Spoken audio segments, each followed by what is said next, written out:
menjelaskan bagaimana lingkungan eksternal mempengaruhi budaya organisasi.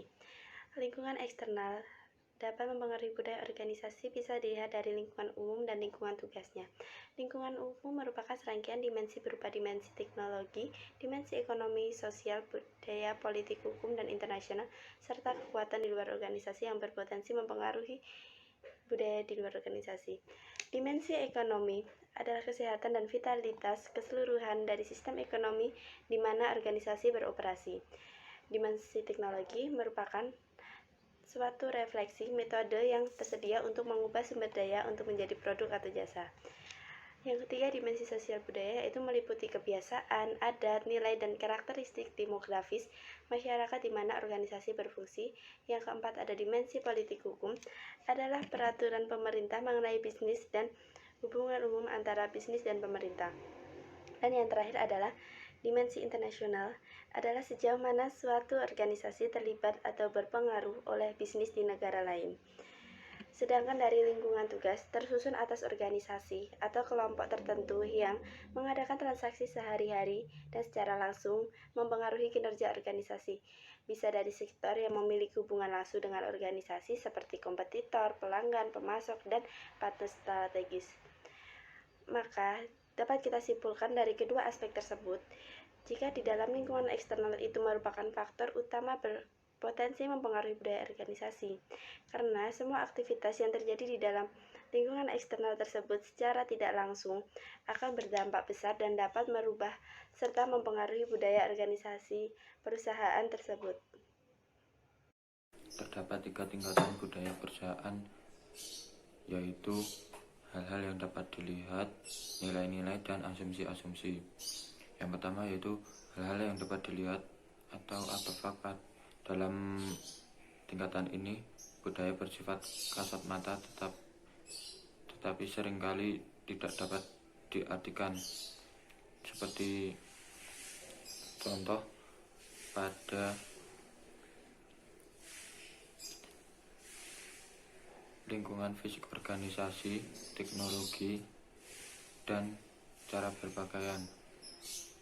Analisis pada tingkatan ini sulit karena mudah dipahami tetapi sulit untuk ditafsirkan. Yang kedua yaitu nilai-nilai. Nilai-nilai memiliki tingkat kesadaran yang lebih tinggi daripada artefak. Nilai ini sulit diamati secara langsung sehingga untuk menyimpulkannya perlu dilakukan wawancara kepada anggota organisasi yang memiliki posisi kunci atau dengan menganalisis kandungan artefak seperti dokumen. Yang ketiga yaitu asumsi atau asumsi dasar. Pada tingkatan ini, asumsi budaya mudah diterima begitu saja, tidak kasat mata dan tidak disadari. Asumsi merupakan reaksi yang bermula dari nilai-nilai yang didukung. Bila asumsi telah diterima, maka kesadaran akan menjadi tersisih. Dengan kata lain, perbedaan antara asumsi dan nilai artefak yang terletak pada apakah nilai-nilai tersebut masih diperdebatkan dan diterima atau tidak. Jelaskan yang dimaksud dengan budaya adaptif serta bagaimana pengaruhnya terhadap kelangsungan perusahaan. Budaya adaptif merupakan suatu perilaku organisasi di mana memungkinkan suatu organisasi atau perusahaan beradaptasi dengan efektif dalam menghadapi perubahan tekanan internal maupun perubahan dari lingkungan eksternal yang sangat dinamis seperti zaman sekarang.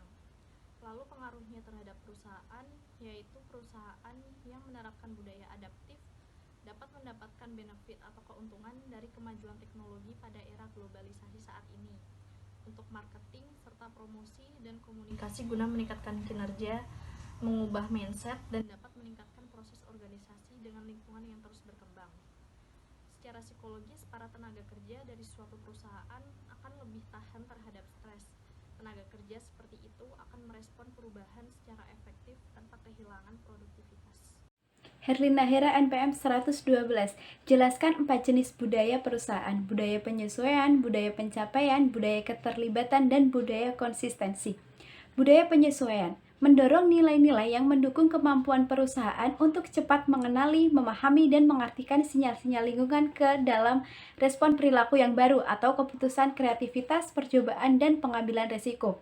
Budaya pencapaian, budaya yang berorientasi pada hasil, menghargai persaingan, keagresifan, inisiatif, dan kerelaan bekerja keras. Budaya keterlibatan, keterlibatan dan peranan pegawai untuk menyesuaikan terhadap lingkungan yang terus berubah. Atmosfer kasih sayang dan kekerabatan. Budaya konsistensi, budaya menjaga lingkungan tetap stabil, patuh aturan, cermat, metodis, dan rasional dalam bekerja. Assalamualaikum warahmatullahi wabarakatuh. Saya Rayhan Ramadhani, NPM 0146. Saya akan menjawab pertanyaan yang kelima, yaitu jelaskan yang dimaksud dengan kepemimpinan budaya, bagaimana pengaruhnya terhadap kinerja perusahaan. Yang dimaksud dengan kepemimpinan budaya yaitu merupakan sebuah fenomena yang sangat bergantung, sebab setiap aspek dari kepemimpinan akhirnya membentuk budaya organisasi. Contohnya, bila memasuki perkantoran, suatu organisasi akan berbeda dengan kantor organisasi lain.